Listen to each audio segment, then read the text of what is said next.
Hey guys, welcome to Proformance Unlimited. Today for you in the dining room we have one of our LS7 441 cubic inch LS based motors. This thing's an absolute animal.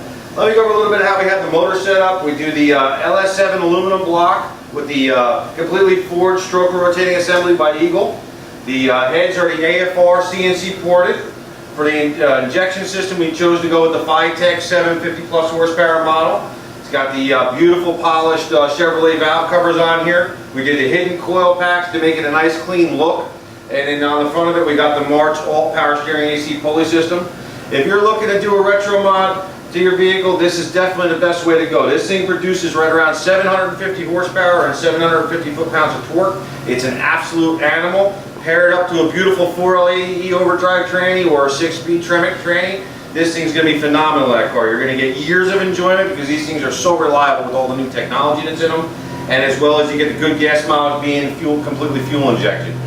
If you're questioning putting an LS motor into your early hot rod, don't worry about it. Give me a call. I'll be happy to help you out with it.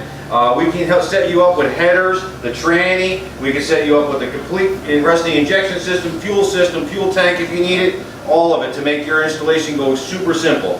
Don't worry about trying to have to worry about modding the motor mounts. I have combos that'll pretty much go into any early Chevrolet or Ford for this model. So that way it's a direct bolt in. That way you're not having to cut the car up at all. This will be a direct drop in for you.